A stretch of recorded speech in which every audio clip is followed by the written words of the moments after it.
നമസ്കാരം. പഴയ glass theory തന്നെയാണ് ഒരിക്കൽ കൂടി ഓർമ്മ വരുന്നത്. സെയിൽ കമന്ററി ആരംഭിക്കുന്നു.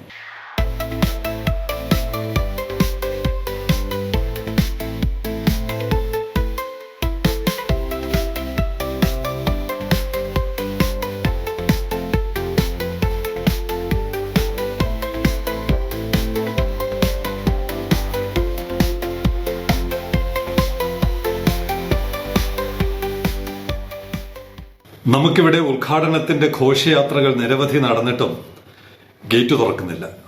ഗേറ്റ് മാത്രം തുറക്കാതെ ചറപറാന്ന് ഉദ്ഘാടനങ്ങൾ ഒരുപാട് നടന്നു. ഓമനക്കുട്ടൻ ഒരിക്കൽ എന്നോട് പറഞ്ഞു, അവിടെ ഒരു കക്കൂസ് പണിയുമ്പോഴും ഉദ്ഘാടനമാണിപ്പോൾ. അങ്ങനെയുള്ള ഉദ്ഘാടനങ്ങൾ നടക്കുകയും ഒരു കണ്ടെയ്നർ പോലും പുറത്തിറക്കാതിരിക്കുകയും ചെയ്യുന്ന സമയത്ത് ഒരു ഉദ്ഘാടനവും നടത്താത്ത ഒരു പ്രൊജക്റ്റിൽ കണ്ടെയ്നറുകൾ ഇങ്ങനെ തുരുതുരാ പുറത്തു പോയിക്കൊണ്ടിരിക്കുകയാണ്. എന്റെ ഒരു സുഹൃത്ത് ഞാൻ ചോദിച്ചു, ഇപ്പൊ അവിടെ എങ്ങനെയാണ്, ദുബായിലെ കഥയാണ്, ജബലലി പോർട്ടിൽ എങ്ങനെയാണ് കണ്ടെയ്നർ വരുന്നത്? ഇങ്ങനെ ഒരു ഉത്തരവ് കണ്ടിരുന്നു ഫുജറ കോർഫക്കാൻ പോർട്ട് വഴി കൊണ്ടുപോകുന്നതിനെ കുറിച്ച്. അപ്പൊ അദ്ദേഹം എനിക്ക് തന്ന മറുപടി, container transporting directly from ship via Etihad rail inside Fujairah port to Jebel Ali and Abu Dhabi. അവിടെ ഉദ്ഘാടനം പോലും നടന്നില്ല. റെയിൽവേ പണി നടന്നുകൊണ്ടിരിക്കുകയാണ്. 2026 അവർ പൂർത്തിയാക്കുമെന്നാണ് പറഞ്ഞത്. അങ്ങനെ പറഞ്ഞ പ്രൊജക്ടിലൂടെ ഇപ്പൊ കണ്ടെയ്നർ അങ്ങ് പോയി തുടങ്ങി. ട്രെയിൻ കണക്കിന് കണ്ടെയ്നർ പോവുകയാണ്. ഇതാണ് പറഞ്ഞത്, നമ്മുടെ ഇവിടെ ഒന്നും പൂർത്തിയായില്ലെങ്കിലും നമ്മൾ ഉദ്ഘാടനങ്ങൾ മത്സരിച്ച് നടത്തിക്കൊണ്ടിരിക്കുന്നു. അവിടെ ഒരു ഉദ്ഘാടനവും വേണ്ട. അവർക്ക് അവരുടെ കാര്യം ഒരു അനിശ്ചിതാവസ്ഥ വന്നപ്പോൾ അവര് ട്രെയിൻ ഓപ്പറേറ്റ് ചെയ്ത് തുടങ്ങി. Officially, Etihad Rail not inaugurated, but container movement doing due to current situation. ഈ സിറ്റുവേഷൻ വാറന്റ് ചെയ്യുന്നു. അടിയന്തരമായി നിങ്ങൾ പ്രവർത്തിക്കണമെന്ന് ആ സിസ്റ്റം അവർ ഗവൺമെന്റിനോട് ആവശ്യപ്പെടുകയാണ്. അങ്ങനെ ഗവൺമെന്റ് ഒന്നിനും കാത്തു നിൽക്കാതെ ഓൾമോസ്റ്റ് പൂർത്തിയായ റെയിൽ സംവിധാനത്തിലൂടെ, ഇത്തിഹാദ് റെയിൽ സംവിധാനത്തിലൂടെ അവർ കണ്ടെയ്നർ ഫുജറയിൽ നിന്ന് അബുദാബിയിലോട്ടും ദുബായിലോട്ടും കൊണ്ടുപോവുകയാണ്. അപ്പോഴാണ് നമ്മൾ അവിടുത്തെ റെയിൽ സംവിധാനത്തെ കുറിച്ച് കുറച്ച് മനസ്സിലാക്കുന്നത്.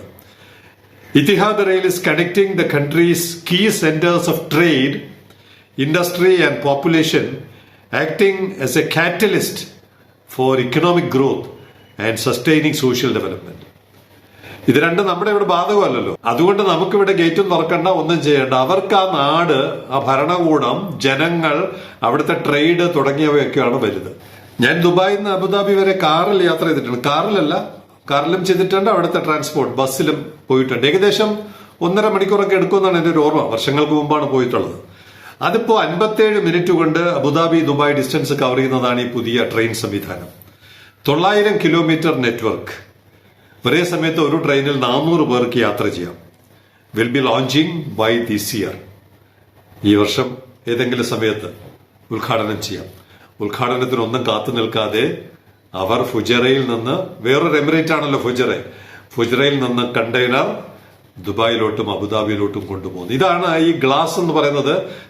ഗ്ലാസിന്റെ പകുതി വെള്ളം ഇരിക്കുമ്പോൾ ചിലർക്ക് തോന്നും, ഓ അത് ഇനിയും നിറയാനുണ്ട് എന്ന് തോന്നും. എന്ന് പറഞ്ഞാൽ അത് പൂർത്തിയായിട്ടില്ല എന്ന് തോന്നും. മറ്റു ചിലർക്ക് തോന്നും, ഓ പകുതി നിറഞ്ഞിട്ടുണ്ടല്ലോ, അത് തന്നെ ധാരാളം. ഇതാണ് ഗ്ലാസ് തിയറി എന്ന് പറയുന്നത്. അങ്ങനെ ഒരേ വിഷയത്തെ രണ്ട് കൂട്ടർ എങ്ങനെ സമീപിക്കുന്നു എന്നുള്ളതിന്റെ തെളിവാണ് നമ്മുടെ തുറമുഖവും നമ്മുടെ ഗേറ്റും, ഫുജറയിലെ തുറമുഖവും അവിടുത്തെ റെയിൽ സംവിധാനവും. നമ്മുടെ റെയിൽ സംവിധാനവും തുരങ്കവും ഒക്കെ കേട്ടു തുടങ്ങിയിട്ട് കാലം കുറയായി. ഇപ്പോഴും എവിടെയും എത്തിയിട്ടില്ല.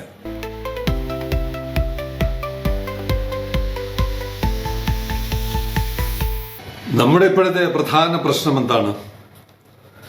LPG, അടുക്കളയിൽ LPG എത്തുന്നില്ല. അല്ലെങ്കിൽ വാഹനം ഓടാൻ പെട്രോൾ ഇനി തുടർന്നും കിട്ടുമോ തുടങ്ങിയവയാണ്. ഇനി അതിനടുത്ത ഘട്ടമെന്ന് പറഞ്ഞാൽ നമ്മുടെ ബന്ധുക്കൾ എത്രത്തോളം ഗൾഫ് നാടുകളിൽ സുരക്ഷിതരാണ്, അവർക്ക് സുരക്ഷിതരായി തിരിച്ച് നാട്ടിൽ വരാൻ പറ്റുമോ? ഏതാണ്ട് ഇതൊക്കെ കൊണ്ട് നമ്മുടെ ആകുലതകൾ, ആശങ്കകൾ അവസാനിക്കുന്നു.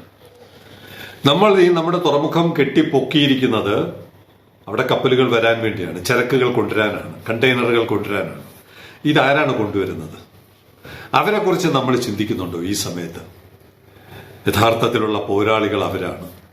കടലിനും ചെകുത്താനും നടുവിൽ ജീവിക്കാൻ വിധിക്കപ്പെട്ട, എല്ലാ കാലത്തും പ്രകൃതി ദുരന്തമായാലും കാറ്റായാലും കോളായാലും യുദ്ധങ്ങളായാലും ഇതുപോലുള്ള എല്ലാ അനിശ്ചിതാവസ്ഥയിലും ഈ മേഖല കപ്പൽ രംഗം സുഗമമായി കൊണ്ടുപോകുന്നത് നമുക്കിപ്പോൾ കുറച്ചധികം സുഹൃത്തുക്കളുണ്ട്, നാവികർ. ഏതാണ്ട് 23,000 നാവികരാണ്, ഇന്ത്യൻ നാവികരാണ് ഈ ഗൾഫ് മേഖലയിൽ പെട്ടിരിക്കുന്നത്.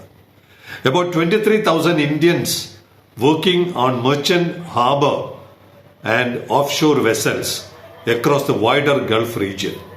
ആ പ്രദേശത്ത് മാത്രം 23,000 ഇന്ത്യൻസ് ഉണ്ട്. അവരുടെ ജീവിതം ഈ സമയത്ത് നമ്മൾ ആരെങ്കിലും ചിന്തിക്കുകയോ ആലോചിക്കുകയോ അല്ലെങ്കിൽ അവരുടെ ഒരു രക്ഷാമാർഗത്തെക്കുറിച്ച് നമ്മൾ ആരോടെങ്കിലും ചർച്ച ചെയ്യുകയോ ചെയ്യുന്നുണ്ടോ?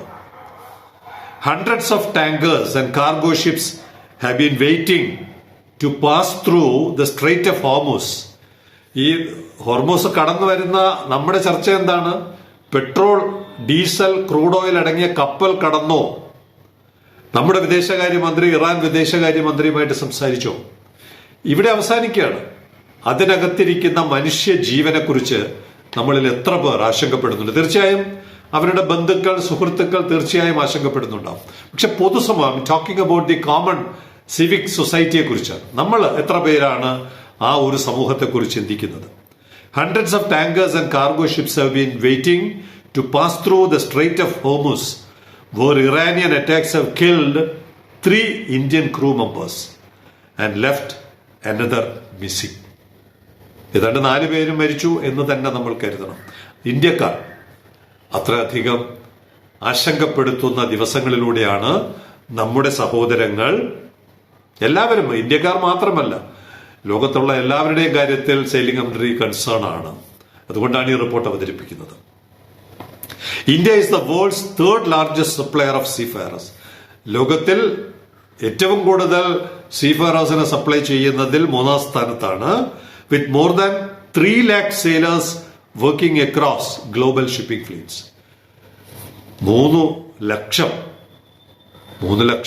എന്ന് പറഞ്ഞാൽ കുടുംബത്തിൽ തിരിച്ച് ഒരു ഇൻറ്റു 3 or 4 ഏകദേശം 10-12 ലക്ഷം ആളുകൾ അടങ്ങുന്ന ഒരു വലിയ സമൂഹത്തിന്റെ ഇൻവോൾവ്മെന്റ് ഉള്ളതാണ് ഈ കപ്പൽ മേഖല. അപ്പൊ അവിടെ എന്തെങ്കിലും സംഭവിച്ചാൽ, അവരുടെ ജീവിതത്തിന്, അവരുടെ സുരക്ഷിതത്വത്തിന് എന്തെങ്കിലും ബുദ്ധിമുട്ട് വന്നാൽ അത് പൊതുസമൂഹത്തിന്റെ കൂടി ബുദ്ധിമുട്ടായി മാറേണ്ടതാണ്. അതുകൊണ്ട് നമ്മളുടെ സമ്മർദ്ദം, ഭരണകൂടങ്ങളുടെ മേൽ ഉള്ള നമ്മുടെ സമ്മർദ്ദം ഈ സമയത്ത് വർദ്ധിക്കേണ്ടതാണ്. അവിടെ ഇതിൽ പെട്ടുപോയ ഒരാളുടെ ഒരു ചെറിയ അനുഭവക്കുറിപ്പുണ്ട്. അപ്പൊ അതിനകത്ത് ഉപയോഗിച്ചിരിക്കുന്ന ഒരു വാക്ക് കേട്ടിട്ടാണ്. One hobby these days. ലേഖകൻ ഉപയോഗിച്ചിരിക്കുന്ന വാക്ക് ഹോബി എന്നാണ്. ഒരിക്കലും ഈ സമയത്ത് അത് അവരുടെ ഹോബി ആയിരിക്കില്ല. ആ വാക്ക് തെറ്റിപ്പോയെന്നാണ് സെയിലിംഗ് കമ്മിറ്റിക്ക് തോന്നുന്നത്. One hobby these days is identifying planes.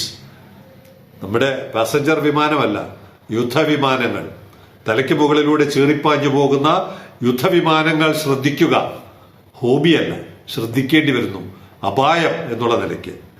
Jets or drones V can spot from the ship. അവരവരുടെ കപ്പലിൽ നിന്നുകൊണ്ട് തന്നെ അവർക്ക് അവരുടെ മുകളിലൂടെ കടന്നു പോകുന്ന, ചീറിപ്പാഞ്ഞു പോകുന്ന വിമാനങ്ങൾ, ജെറ്റ് വിമാനങ്ങളും ഡ്രോണും മിസൈലുകളും കണ്ടുകൊണ്ട് ആശങ്കപ്പെടുക, ആകുലപ്പെടുകയാണ്, പേടിപ്പെടുകയാണ്, ഭീതിപ്പെടുകയാണ്. ലേഖകൻ അത് ഹോബിയായിട്ടാണ് തോന്നിയത്.